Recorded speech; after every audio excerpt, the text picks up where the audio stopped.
I guess we had again technical problem happened. So again, thank you for your patience. I know every time when we have a Sunday service, something happens. I often say thank you for your patience, but truly, thank you for your patience. And then yeah, as a team or group, we try to improve situation every time. But yeah, again, thank you so much for your patience.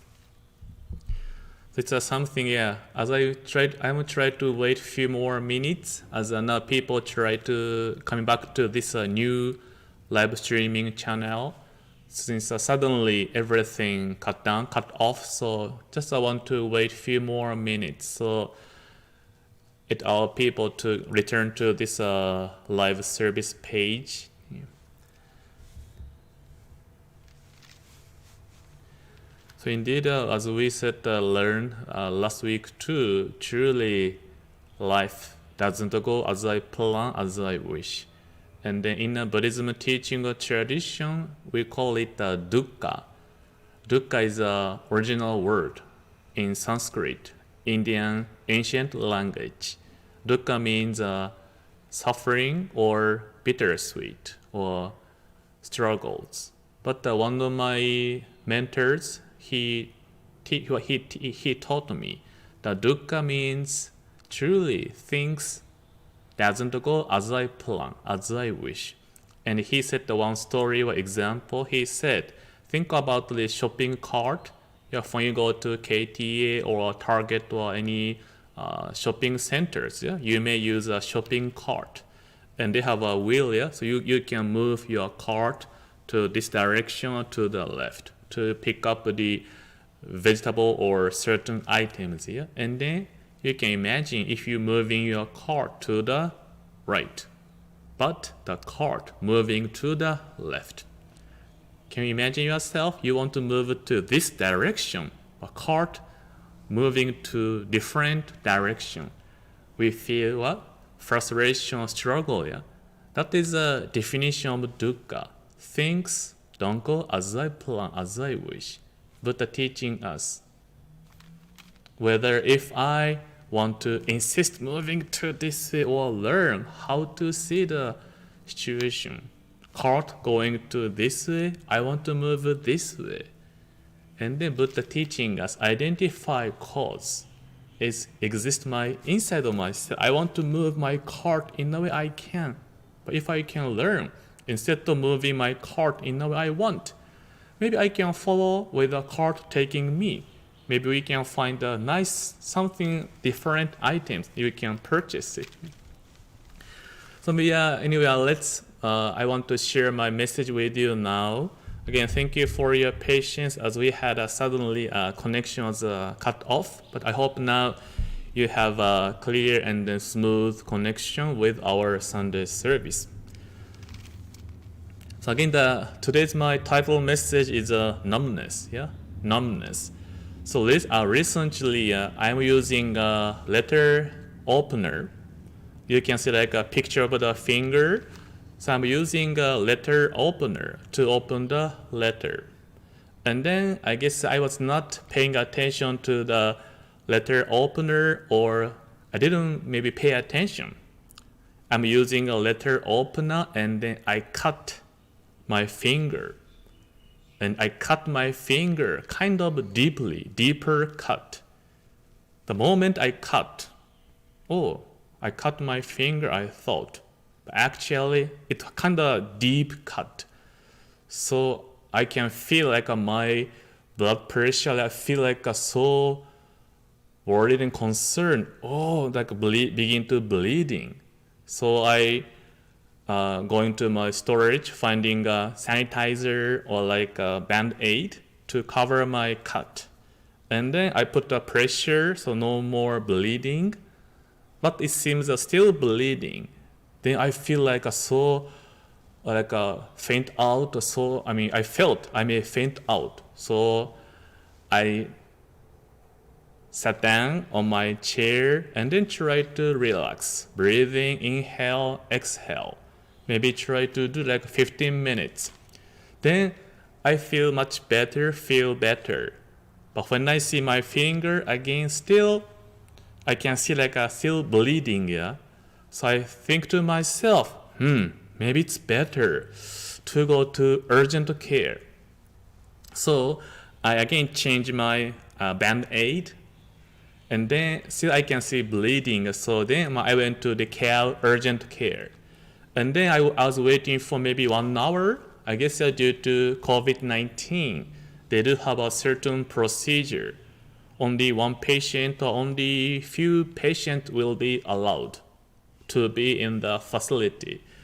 And then finally, I got a phone call, oh, Mr. Tomioka, come to the urgent care. Now doctor can see you. And I entered, and then I had a conversation with the doctor, answer a question from doctor. What happened, where? And when he saw my injury, he said, it may be better stitch your injury. Okay. And then I said, okay. And before doctor doing stitches on my finger, yeah, he told me, okay, now I'm going to numb your finger. Okay, so you don't feel no more pain. So he brought like shot, and then he maybe do 3 or 4 times on my this index finger. It's like only short the moment like pain, only when he shot, only short like pain. But after that, I didn't feel anything. So doctor asked me like touching my finger, do you feel any pain? No, I don't feel any pain. I know something touching, but no sharp pain, nothing pains. Okay. And then doctor began to stitch my fingers, like moving the thread or string thread. Of course, I'm too afraid of watching it. So I'm looking different direction, wishing, please finish. And then finally doctor said, okay, Paul, finished. Oh, so quickly. Yeah, while the surgery or stitching, of course, I didn't feel any pains, thanks to the shot or numbness. Yeah. But of course, yeah, after maybe few hours later, I began to feel kind of the slightly pains. Yeah, because I guess the effect of the numbness began to disappear. So I began to feel kind of the pain over my area of the stitches, but not so strong pain. Yeah, so I felt, oh, so good to numb my fingers, yeah. Without numbness or without numb my finger, I don't think I can endure the pain of the stitches, yeah.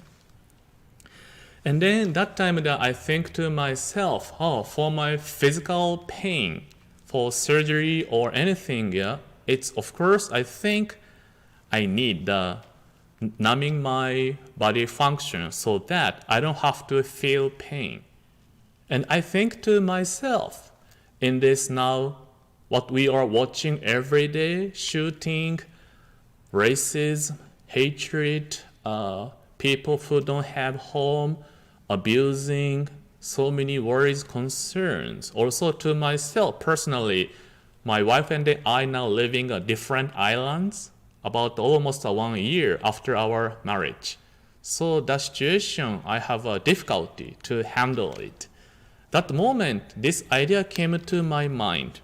As you can see on the screen, if my mind, my heart, my emotions and then feelings, if I can numb these things so that I don't have to experience suffering and pains anymore.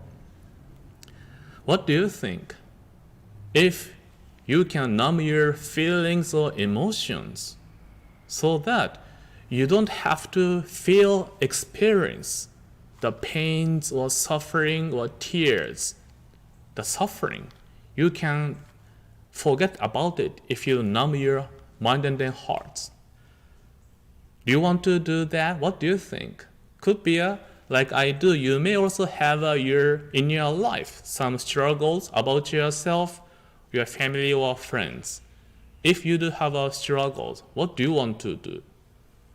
Do you think if you can numb your heart and mind so that you don't have to suffer from it, just you can enjoy, do whatever you want to do without having pains? Then I get to think to myself, Then I also researched on the Google Internet about numbness. I guess there are certain illness or situation caused by nerves, something dysfunction in the nerves, and it causes the person to have numbness in their finger body functions. Or numbness can be caused by medications or stress. So we know there are people who are going through numbness due to those things too. Or when I think to our society too, yeah, we know about addictions, yeah, drug or alcohol addictions. Could be that also means people going through so much, therefore they want to avoid it. And then to forget what they are going through, they may using drug or alcohol so that they don't have to feel pain and suffering. So in this way, this can be our human desire or thinking. Yeah? If we have pains and then suffering, we don't want to have it. We want to avoid it. And some people may choose more something, drug, alcohol, to forget about it. And then to myself too, thinking, oh, what if I can numb my feelings and emotions so that I don't have to feel pain? Then Buddhism exists. Buddhism doesn't make me numb my feeling or emotions. What Buddhism does is Buddhism identifying the cause of pains and then sufferings and offer medicine to cure it. This is the meaning of Buddhism. Buddhism doesn't say, oh, you can hide your eye, cover your ear. You don't have to see your pain. Forget about it. Enjoy your life. It's not the Buddhist way or Buddha teaching me. Buddha truly teaching, guiding my life. Hey, if you have pains or suffering, there is a cause. There is a fundamental cause. And then Buddha teaching us can identify like a doctor. Yeah, doctor is an expert, yeah, professional on over human's body in disease illness. So doctor knows by seeing the situation, oh, this is a cause. And then doctor knows, yeah, how to cure, how to handle. Not only surface, doctor can cure the cause of the pains or illness. Yeah? In a similar way, Buddha exists. Like a doctor identify, hey Satoshi, why you are suffering about pains? You know, this is a cause. And no worry, Satoshi, there is a medicine to cure it. This is an attitude of Buddhism. So D.T. Suzuki, one of the famous scholar and then teacher of the Buddhism, said, nothing awakens us to religious consciousness like suffering. Yeah? Nothing awakens us to religious consciousness like suffering. Yeah? D.T. Suzuki, the famous scholar, said, the suffering we want to avoid is actually the key or connection to the religious consciousness, which I may call it true and then real. Something truth, something real, we can encounter only through the suffering of pains. We do have it. Let me share one story with you. This is one of my favorite story I often share. But when I went to Berkeley, California, about 10 years ago, when I was young, I'm already 33, so 10 years ago, when I was 23, I had a chance to visit Berkeley for my training to become a minister overseas. And then one of the ministers shared this story. So the story begins after one Sunday service. One mother came to the temple, and she asked the minister, Reverend, what is happiness in Buddhism? She asked, what is happiness? How do you describe happiness in Buddhism? She asked. The minister took a moment to reply, and then he said, happiness. Happiness in Buddhism is to see, to talk, to hear, to touch. That is happiness in Buddhism, he said. The mother, she was really disappointed because she thought she was expecting to hear something more profound. But she thought, what? To see, to listen, to talk, to touch. It's nothing. She was so sad, so disappointed. And then she said, well, thank you, Reverend. After that, she didn't come back to the temple for a while. However, 3 months later, the mother, she appeared again. And then she met the minister and then said, Reverend, do you remember I came here to hear and ask you the question, what is happiness in Buddhism? And you said happiness is to see, to talk, to listen, to touch. Yeah, that moment I thought it's nothing. It's not happiness, I thought. But what happened was my son passed away due to a car accident. In the morning, my son went to school. And in the afternoon, from the school, I got a phone call telling me my son died due to car accident. I like that moment. I couldn't think anything. Just a blank nothing. I didn't think of anything. Emptiness I felt. I couldn't believe it. I couldn't realize it happened. But when I go to see him in the hospital, yeah, he was on a bed and then he was dead. I couldn't believe it. And then she said, thanks to the family did everything for the service or everything. But I was there, but I was totally emptiness. I couldn't think about anything. I couldn't believe it.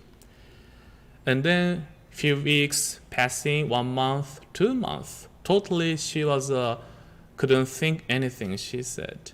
But there she gradually receiving the support and then care from others, she began to go back to work, try to return to her life. And then one day on one weekend, she was cooking a lunch. And then after preparing a meal, she called to upstairs. She said to her son, come for lunch? Usually the son replies, okay, I'm coming. But this time when she said, come down for lunch, no reply from upstairs. And that was the moment the mother finally realized, oh, my son passed away. And then she began to cry and then cry and then cry, tears falling down from her eyes. She couldn't stop crying. My son died. And then that was the moment she remembered the words by ministers about happiness. Oh, the Reverend, he said, happiness is to see, to talk, to listen, to touch. That's right, she said. After I lost my son, I realized when I talk to my son, to listen to his voice smiling, to hug him, to cook for him, everything was actually the treasure, precious moment, but I didn't realize it. Talk to him, to see him sleeping, everything I had was actually I shouldn't take for granted, but I did. I assumed. Then, now I realized, after he passed away, what I try to do is try to keep me busy. Yeah, because I don't want to think about it. So I will try to volunteer, hanging out with friends so that I can forget about it. But I was so stupid. My son was teaching me, Mom, please open your eyes. Please realize the preciousness of your life, truth of life, impermanence. Everything is changing. You shouldn't take for anything for granted. Mom, please realize. Yeah, my son, He was teaching me, but I closed my eyes. I covered my ears because I didn't want to hear it. But I realized through this my experience of losing my son, only the suffering of pains, I encountered truth of life. So now, when you said about happiness, so therefore now I feel so grateful for everything indeed. Before when basically like every day or every other day, my mother, she calls me to ask me, how are you doing, things okay? Before I say, okay, I'm doing well. Mom, you don't have to call me, I'm okay. But now I began, every time when I got a phone call, I cherish the moment to listen to her voice, the conversation, because this can be our last conversation, which I don't want to take it for granted, because my son taught me, Mom, don't take anything for granted. Please remember every moment, each moment you get to cherish. In that way, she said, now from after he passed away, my son, I don't think I can smile like I did before. Whenever I go, I think about him. But difference is now he's my teacher. He's forever with me, transforming my pains and then suffering every time I may have, guiding me. That is the truth of life indeed. At the same time, I encounter something truth about life and then truth about me. So this is a story that one of my mentors shared with me. In this way, like D.T. Suzuki said, sometimes the suffering or pains we want to avoid, but there are things only we can encounter, realize, only through pains and then suffering. Of course, the best thing is if we can realize without having suffering or pains, if we can encounter something truth, that is best. But again, oftentimes as a human being, we often realize how beautiful, how precious it is only after losing it. But so therefore, the suffering and then pains we want to avoid. But only through that pains and then suffering, that is a connection we can encounter true and then real. And then Amida Buddha, for our founder Shinran Shonin said in this way, obstructions of karmic evil turn into virtues. It is like the relation of ice and then water. The more the ice, the more the water. The more the obstructions, the more the virtues. So we can see maybe ice and then water. If we have ice can be, we may call it the pains and then suffering, or struggles. If we only keep it ice is so cold, so hard to hold it. But once ice begins to melt, it becomes the water. And he said, our obstructions of pains, it will be turned into water of virtue. That is Amida Buddha's compassion and wisdom. The pain and then suffering I thought I cannot endure, I don't want to have it, will be transformed into the joy and the happiness or connection we can encounter with something higher than ourselves. So that we can imagine again, ice, the struggle, suffering is the key or connection to the true and then real. We can imagine the ice can be, if we can imagine like a person you feel you don't like, you feel, with this person I don't think I can get along with. So if you have this one person, then if something happened between you and then this person, you realize, oh, actually you're a good person. Now this person we thought I don't like turned into a good person. One person now becomes a good person in your life. What if you have 10 people you don't like? You feel, I don't think I can get on with this person, 10 people. And something happened, these 10 people now becomes your good friends. So in that we can see the more ice, the more struggles, the more virtual joy will may come. How we can do that? It's not my effort or my education, my experience, which can melt ice into water. Yeah? Only the way ice can melt is the warmth, yeah? Gentle warmth of compassion. Yeah, gradually, ice begins to melt into the water. When I feel so sad, depressed, worries, concerns, only the way to melting the ice is warm embrace of the compassion. Then we call it, that is a Amida Buddha. Amida Buddha cannot be indifferent by observing I'm going through suffering and then tears. Amida Buddha cannot numb himself. Amida Buddha, instead of waiting or just sitting there, Amida Buddha reaching out to everybody, knowing how much you are going through pains and then suffering.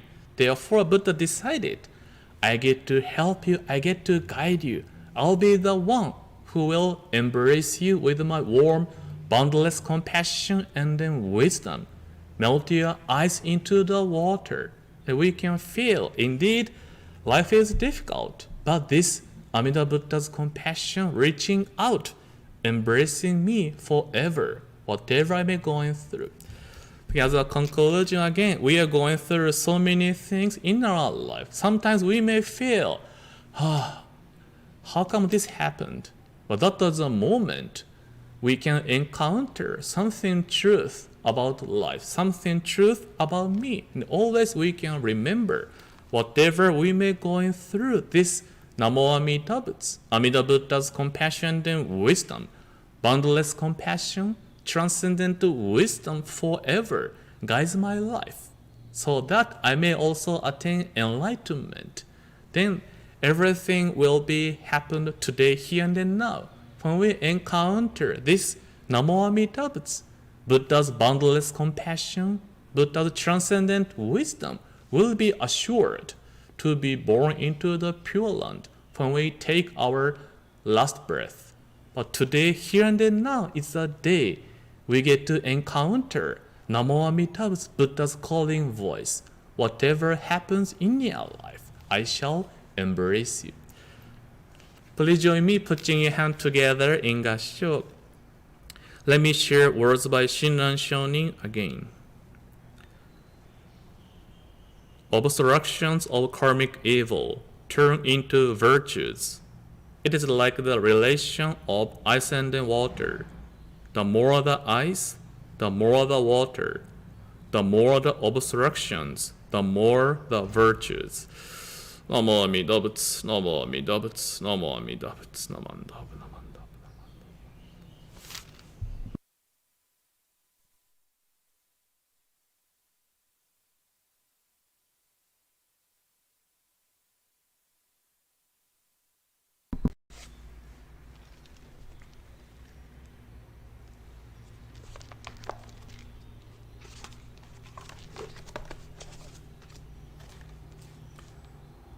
Homages.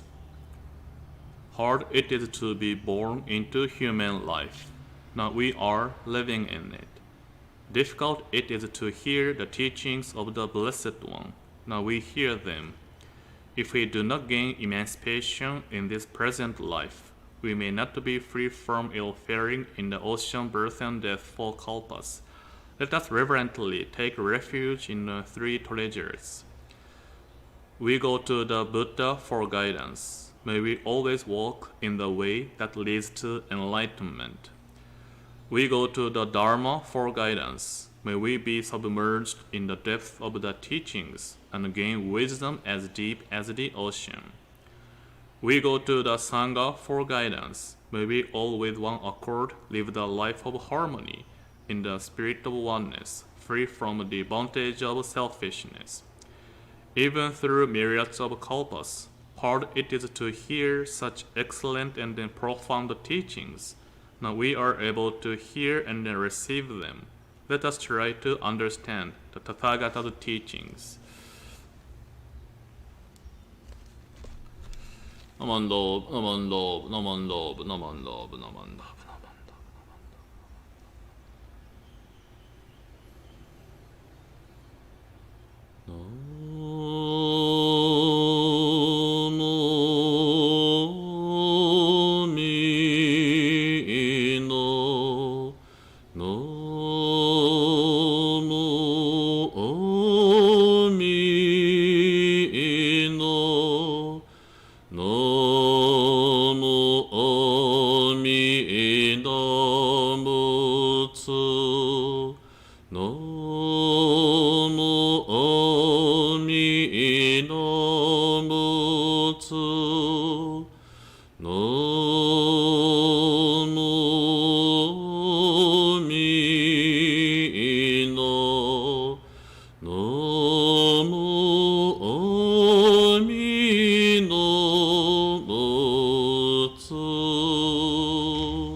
When my heart is touched by kindness, how my being fills with joy I wish to share.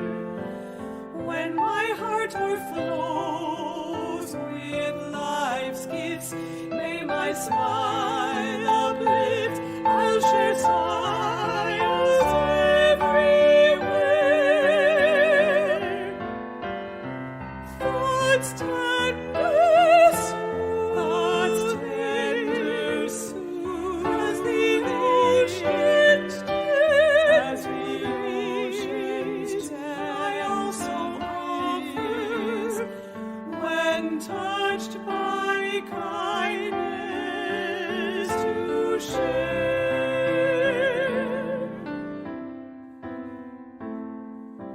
When my heart is sad in loneliness, may I reach out to one whose heart may feel so too.